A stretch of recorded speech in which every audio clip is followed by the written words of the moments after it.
The question is, we have to integrate the function which is e raised to the power 2x minus 1 divided by e raised to the power 2x plus 1.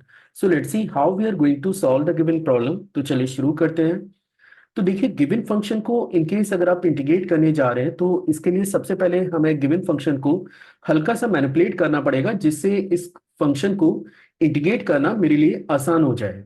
तो इसके लिए हम लोग कर ये रहे हैं कि मैं इसके न्यूमरेटर और डिनोमिनेटर दोनों से e raise to the power x को कॉमन लेने जा रहा हूं। अगर हम लोग ऐसा करेंगे तो ये बनेगा e raise to the power x और इसको आप लिख सकते हैं e raise to the power x minus 1 upon e raise to the power x। ये आपका न्यूमरेटर पार्ट है और डिनोमिनेटर से जब आप e raise to the power x common लेंगे तो ये बनेगा e raise to the power x plus 1 upon e raise to the power x into dx। अब यहां पे आप देख सकते हैं कि डायरेक्टली आप सबसे पहले तो e raise to the power x से e raise to the power x को कैंसिल कर सकते हैं। आफ्टर कैंसिलेशन जो फंक्शन आपके पास लेफ्ट आउट है, अगर मैं इसको नोट करूं तो ये अब आपको नजर आएगा e raise to the power x minus e raise to the power minus x divided by e raise to the power x plus e raise to the power minus x into dx।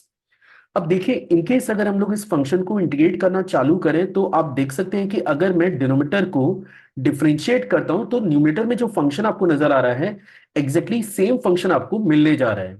तो इसके लिए हम लोग क्या करेंगे कि सबसे पहले मैं ये जो e की power x plus e raise to the power minus x function है इसको एक नए वेरिएबल लेट t से रिप्लेस कर लेता हूं। अब इनकेस अगर आपने फंक्शन के वेरिएबल को चेंज किया है तो अगला टास्क आपके पास ये होता है, क्योंकि आपके फंक्शन में x जो है वो t में कन्वर्ट हो चुका है, तो फिर अगला टास्क आपके पास ये है कि ये जो dx आपको नजर आ रहा है इसे आपको कन्वर्ट करना पड़ेगा dt में। और dx को dt में कन्वर्ट करने के लिए आपको गिवन फंक्शन को बोथ साइड डिफरेंशिएट करना चाहिए जिससे आपको dx और dt में रिलेशन पता लग जाए। तो इनकेस अगर मैं इसको बोथ साइड डिफरेंशिएट करता हूं तो e की पावर x का डेरिवेटिव होता है e raise to the power x। इसको आप लिख सकते हैं minus of e raise to the power minus x into dx and this is your dt। तो आप देख सकते हैं कि इसका जो न्यूमरेटर वाला पार्ट है एग्जैक्टली आप पूरे डाटा को रिप्लेस कर सकते हैं dt से। तो फाइनली ये क्वेश्चन अब आपको दिखेगा that is dt upon t, जिसको आपको इंटीग्रेट करना है।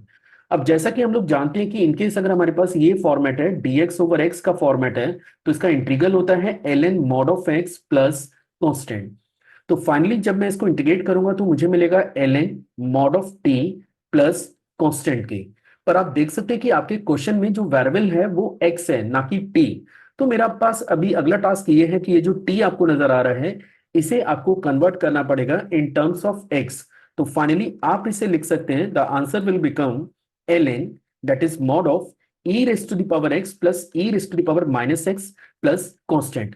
अब क्योंकि e raise to the power x plus e raise to the power minus x ये जो फंक्शन है ये क्वांटिटी ऑलवेज पॉजिटिव होगी, तो आप चाहे मॉड लगाएं या फिर ना लगाएं उससे कोई फर्क नहीं पड़ेगा। तो आप इसे ये भी लिख सकते हैं ln e raise to the power x plus e raise to the power minus x plus constant के।